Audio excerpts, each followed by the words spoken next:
Welcome back to Definitely Not Definitive. I'm Ken. And I'm Bethany. We're just a couple of heretics in love. They're reacting to some Warhammer 40k. Yeah, heretics. And so this is If the Emperor Had a Text-to-Speech Device, episode number 15, the Tau.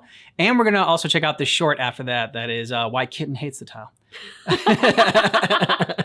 Okay. Just the name alone. To see if the title gets her to laugh, we got to check it out. So great.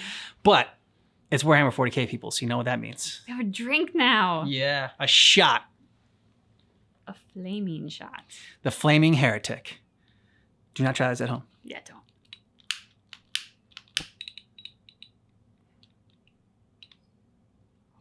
Oh, mine didn't light. Here we go. I don't know if y'all can see it, but there's like a blue flame in here. It's so cool. Cheers. Cheers.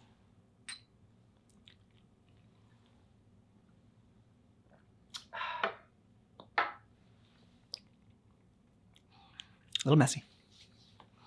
Shots always are. Mm-hmm. Like, trying to throw back a shot, you're just like, it really is sometimes too much booze for that to be possible. But it's a shot, so you feel like you have to, so you go for it. But these aren't even filled up all the way because, I mean, that way, like, fill it to the top and you light it on fire and try to blow it out. You're just going to spill everything out everywhere. Could be disastrous. Could be disastrous. Don't try this at home. Yep. So a lot of people have been asking to have this as a weekly series, and that's what we're going to do. So now we're going to work our way through If the Emperor Had a Text-to-Speech Device. We're going to react to it every single week, and we are a month ahead now on Patreon, so you can go ahead and check that out down below in the description of this video. We also have a link to all of our Warhammer 40k reactions and a playlist there. Yes, we do. Okay, you ready to check this out? I'm ready.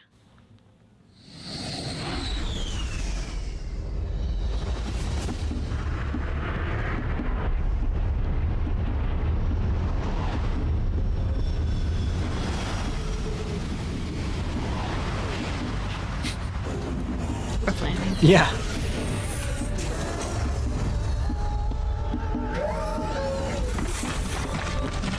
I sure hope the omniscient compiler is here. Do not keep your hopes up, Magosgras. Remember what happened the last time we tried finding it on a penal world. Oh yes, I remember. They launched you out of a cannon. Hair. You could say that you pierced the heavens. I'm not sure who the hell you think I am, but if you persist in making stupid jokes, you better believe in me that believes that you lying dead on the ground, the whole turn straight for your fucking cranium is better than you standing here, wasting oxygen. Besides, you have to find this STC, or alternatively, the omniscient compiler. Well, actually, I cannot see any STC around here, but that giant pillar certainly looks peculiar. By the Omnissiah, this is ancient technology. Look, there are more of them over there.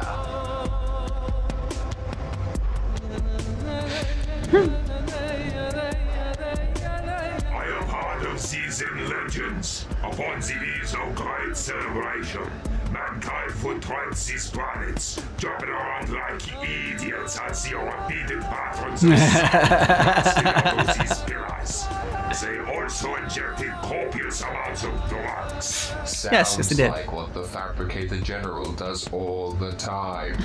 We must send for more depths. We have a lot of work in front of us.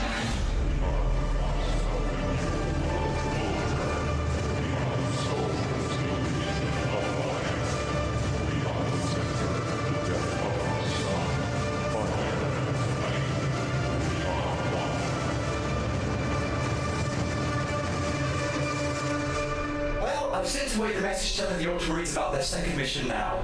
Hopefully you'll be with them in spirit on their new conquest. I'd rather not. Their obnoxious chatting just worsens my internal headache.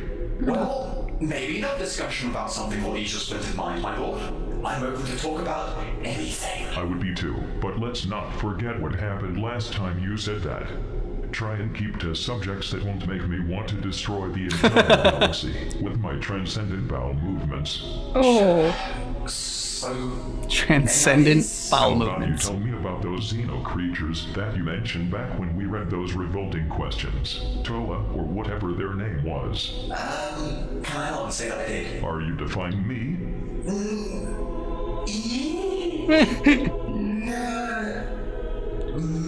Maybe. It's just you said not to talk about things that would cause explosive warp farts, and I would like to remind you, young man, that I'm the motherfucking emperor. My subject matter of the day will have you be selected as the target for the Seek and Destroy mission during the next Blood Games. Your custodian brothers will have a pleasing high time chasing you around. oh, Emperor. And I'm going to presume destroy part of something they particularly enjoy. There's something they will be destroying with those throbbing guardian spears. Am I right? I thought you were supposed to be charismatic on persuading people to obey you. Because I know you secretly like this. Right here, rather than just drop dead, don't take a 180 and drastically change the subject. Well, stop whining and tell me about these Tarzinos then. Stress sigh. My lord, the Tau are a race of naive, blue-grey fish-like people with a vagina on their forehead and giant, stupid, toy-looking war gear with no skull ornaments on at all and weaponry that makes pathetic pew-pew sound. Care to elaborate? Must I? Well, during the 35th millennium, some fucking explorators with the Adeptus Mechanicus were flying around the empty void of the eastern fringes of the galaxy for no reason. Then they found some world filled with primitive fucking Xenos that only use rocks as weapons, which, for the record, is still a lot more aesthetically pleasing than what they've got going on today. These no-nose fish fappers stood themselves Fish as fappers. factions or whatever that represented the only resources they had in that little rock of theirs, which were water, earth, fire, and air. These factions constantly fought like skinny, mist-coloured orcs with mental issues for no reason.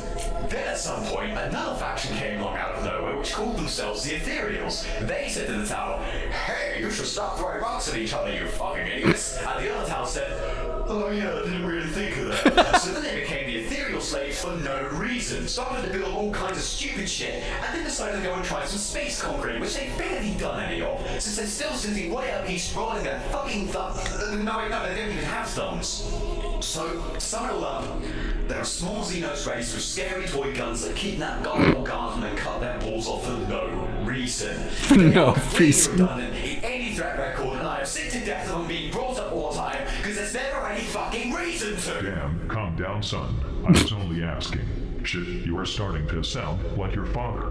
I'm sorry, my lord. So humans tend to leave the Imperium to go and join the Xenos Empire, correct?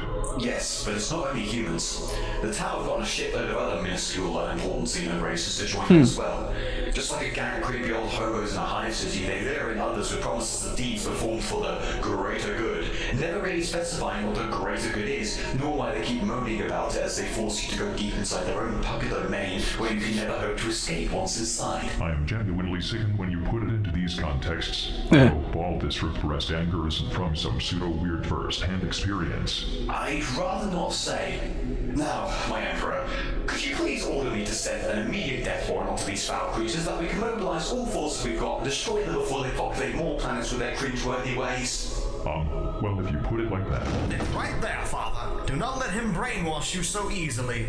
Or, do you still have a brain, actually? Not sure. I'll have to ask someone to check later and see if it's still in there. I hope it is. Where else am I going to store all my glorious fourth wall-breaking punts? Brainwashing? Really? You're complaining about brainwashing? It's looking like a yellow submarine. There seems to be a distinct lack of intelligent life living inside your head. That's fucking hilarious. Of course a Chaos Worshipper is going to side with the fucking Xenos. I'm taking the side of reason in this debate, and my reason is telling me that you are very biased in this discussion. No, I'm not. I'm just telling the truth. The truth about how the Tower are a race of creepy old vagina-faced hobos that exist for no reason. Exactly! Father, do not listen to him. While I do not appreciate the existence of these Xenos myself, what with their distinctive disconnection to the warp and the disrespect they have for arcane knowledge, I can tell you that these creatures could do more good for you than bad, if handled correctly. Is that so? Then tell me, how would they benefit my goals? Maybe we can get the mechanics to turn them to servitors and then have them develop disc drive technology on their foreheads, and that way they can actually be of some fucking use to the galaxy. The Tau have surpassed us in our current state, and many technological fields in but the span of 6,000 years. They are an open-minded and fairly naive race, always open to the suggestion of more allies joining their empire.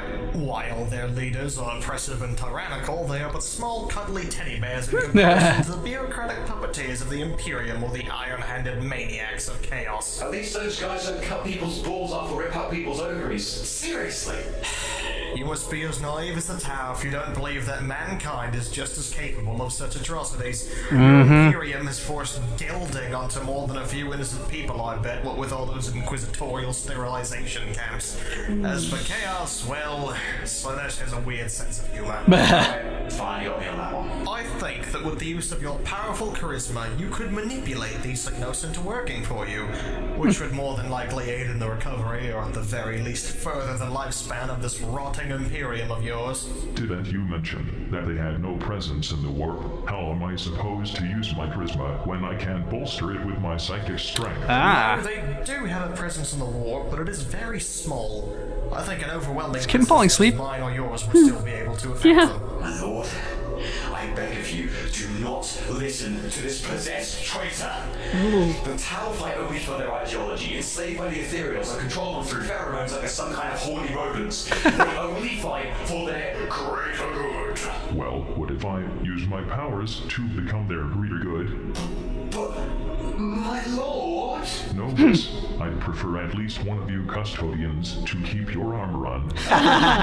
What? Never mind, just shut up and do what I say. Seriously, my lord, they're Xenos. As long as they are under regulation, and they do not interfere with mankind, it is all right. They have witch-worthy weaponry with no skulls or holy symbols on them. As long as they serve the Imperium and only fire upon those who wish to destroy us, it is all right. But they have a socio-economic philosophy that promotes a completely classless living where every individual works for the betterment of it all, but in actuality, it's an oppressive dictatorship based around the ethereal's well-being. As long as everyone is treated well and fairly in the conjoined Imperium, where there will be no need for retarded and corrupt political systems, and the ethereals will be under my direct control, it's all right. But they have turned a whole lot of loyal guardsmen into sterile, base-running towlers that only ever draw nude pictures that they use as Tau propaganda. As long as I'm not shown any of that eye-watering Xenolobby futanary Slanesh tier 4 garbage, it's all right. But they can't even fight in melee! I'm sorry, but what did you just say? The Tau are a cowardly race that only fire upon their enemies so far, never engaging in any form of melee combat. Is this true, Magnus? Well, yes. That is absolutely disgraceful. Oh well, I said it now, so I'm still here. We might as well make the best out of this situation. Now, Father, let's not be hasty here. How can they not fight in glorious hand-to-hand, face-to-face combat with their adversaries like all true champions of the battlefield do? Basically, they just shoot anyone before they can get into range. And what's more, they're also all physically weak and pathetic. They seriously make drones do all the laborious tasks for them and have the technology to make giant robot suits, but they only ever use those suits to carry bigger guns and not to fight in close quarters. Seriously, what is the fucking point in making a giant robot controlled by your own limbs if you're not going to use it? Oh, the missing like that Lazarus use that for greater things. In addition, they use other Xenos that they enslave to fight in melee battles for them, making them into meat shields and other the guardsmen. This revelation fills you with more disgust and spite than a sister of silence being thrown into a pile of feeding temperatures. That's what I've been trying to say. They cower on rage, hiding behind their big, boxy make units, just shooting at the enemy like we're on some kind of firing line. The Tau have no honor, and I have no respect for a race that doesn't even have the fucking decency to fight you in melee combat, which is the most honorable method of combat. How the fuck can they claim to be when they won't even pick up a sharpened piece of fucking metal to shank you with? That's not actually honorable at all. That's you get what the fuck I'm talking about. I cannot willingly associate myself with such dishonorable creatures as they want to join the Imperium of Man, they better bring some fucking chain katanas or something. My lord, I will personally take my halberd and go on a crusade to the Towers myself, and I will shove it down the throats of every single one of their pathetic fucking hides, drowning them in their own blood for your Oh my God. my lord. Father, are you really sure this reasoning is, sound? If you talk of this scalded ketchup. That's 1-to-1 so far. Keep it up. From the best. Damn straight. I'm just gonna go back to my damn room. But what's Imperial Curve is ignorant of the uncovered fun? Hey, can I actually tell you a funny story about the tower we're at in? Oh, I do love me some good story time. Not too long ago, the tower were fighting the Tyranids. They feared this enemy and desperately looked for allies since, as we know, the tower can't fight their own fucking battles. But then they were contacted by the Dark Eldar that offered them help. Since the tower was so desperate, they accepted the alliance and both factions fought together side by side against the Tyranids. After that, however, the Dark Eldar leader came to the Tau leader and told them that they wanted a prize for his help, which was 77 Tau from each caste, including 7 Ethereals, as a cultural exchange, as they called it. The Tau, in all their naivety, agreed to send the Tau ambassadors on their way. Later, they fought against the second wave of Tyranids, but this time the Dark Eldar had some special forces with them that they called grotesques, which were big hulking beasts that moaned in suffering as they fought. Later, before the battle was over, the Tau managed to find out that these grotesques apparently wanted the Tau ambassadors from the cultural exchange. The Tau were kind of upset by this, even if they were the ones who willingly sent their brethren along with the spiky, super-sadistic-looking drug dealers. In response to this, the Tau will take the Dark Eldar ships, but as they fired upon them, they realized that the ships weren't actually there anymore. Later, when the Tau forces went back to the planet they were defending in the first place, they discovered that the Dark Eldar had super-pillaged the entire planet and left it completely barren. All Tau civilians, buildings, and presumably plants, taken to the Dark Eldar realm of Colorado to become subject to incredibly kinky shit, possibly involving precision knives, drugs, and nail clippers. You would think that anyone would assume that a cultural exchange with a species that looked like completely cracked up BDSM enthusiasts would be a bad idea. Then again, maybe if they would have had some damn melee weapons with them, that wouldn't have been a fucking problem. Always makes for an entertaining story.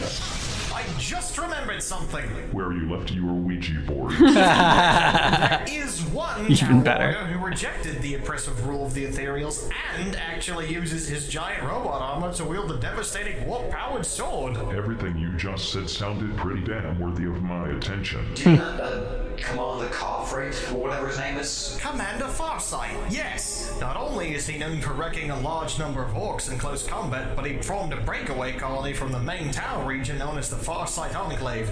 Apparently, he didn't appreciate having his troops lobotomized by the Ethereals, so presumably he decided to go and do his own thing. Interesting. Tell me more about this Carfreight character.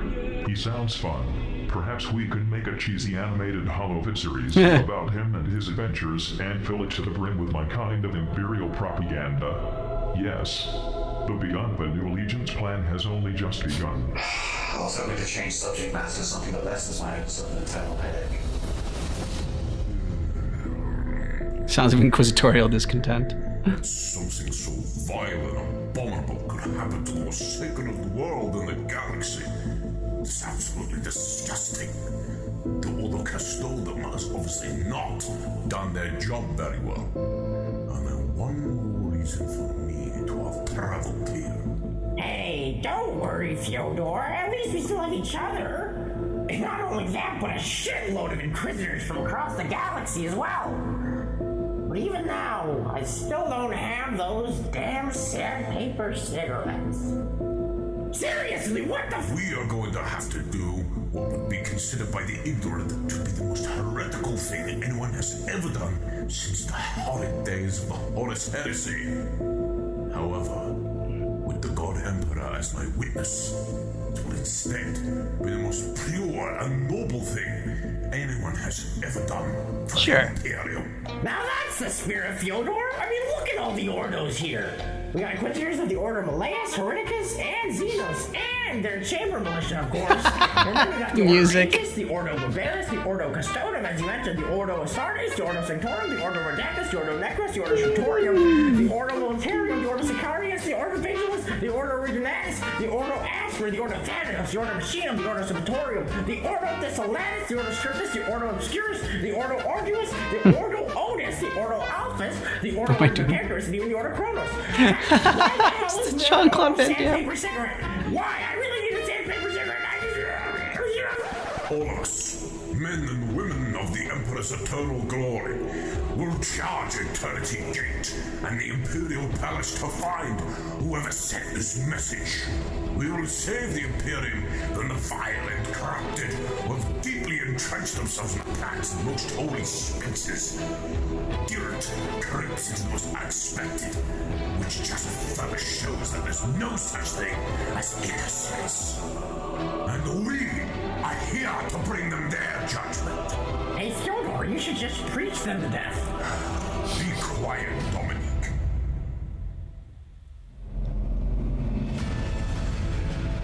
I call upon sunshine. Hello, hello, hello, hello, hello, hello, hello, hello. Yes, what?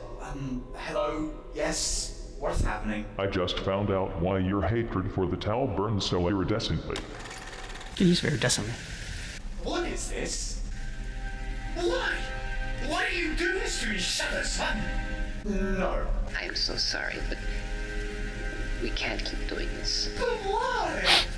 I thought you loved me. Oh I no. do, but my forehead is always so sore when I'm No, stop this. I am to fight for the greater good. I have to leave you. I'm sorry. Goodbye.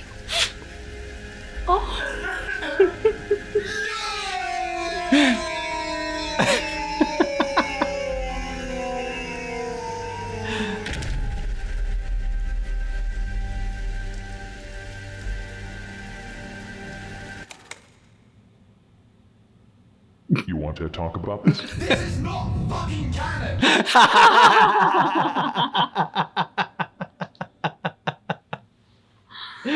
That was great. That was, yes. That was Great little very button good. for that. So I imagine that this was a lot to do with like the tabletop, because I heard that, I remember from Bricky's, or I think that a lot of people don't like the Tau because for this reason, like they think the Tau is kind of like cheating almost, because they can like just, they're like, I don't know if they still are this way, but they were like super overpowered, like in the tabletop, and like you could just like shoot people and battle them from far away, and you don't have to do like melee combat or whatever, anything like that. And so I imagine that's what a lot of that was going on about, but I'm not sure. I did love just the different exchanges between the Tau representative and Kitten, and then the Emperor from like, everything is going the Tau's way, and then we pull out that ace, and suddenly, oh, he's so disgusted, and just everything goes back to being Kitten's way. Because I was sitting here like, we know that Kitten has to win this argument because like, Kitten's our main character, so if we don't have Kitten, yeah, nothing. So It's true. It is about the Kitten and the Emperor. But I didn't see where it was going or how it was going to get that way. So even then, they still surprised me, even though I knew like, but he has to side with Kitten. Like this has to go back that direction. Still surprised me. But it was nice having Magnus in there to talk some more about the Tau and like give some more facts about them. And it was just like it must have been fun writing this, like having a debate basically with yourself. But like I would think that the creator themselves is very passionate about hating the Tau, and that's is on Kitten's side. But then to have to take the counterpoint and work that in there, it's like, well, it can't just all be like, raging against the Tau. Kitten's little thing at the end was great. Yeah. I don't know. I mean, I don't know what I was expecting. I don't think I was expecting anything per se, but that was just lovely. I love how they put like a blue filter on everything, and like, it was great. Yeah. And this is not fucking canon. That was perfect. Let us know what you thought about this down below in the comments. And if you want early ad-free access to our Warhammer 40k, if the Emperor had a text-to-speech device reactions, check out the description of this video because we got a link to our Patreon there. We're going to be about a month ahead in our reactions, and we're going to continue to react to this weekly until we get through the show. Thanks so much for checking out our reaction for If the Emperor Had a Text-to-Speech Device, episode number 15, but just keep in mind that our reaction is definitely not definitive.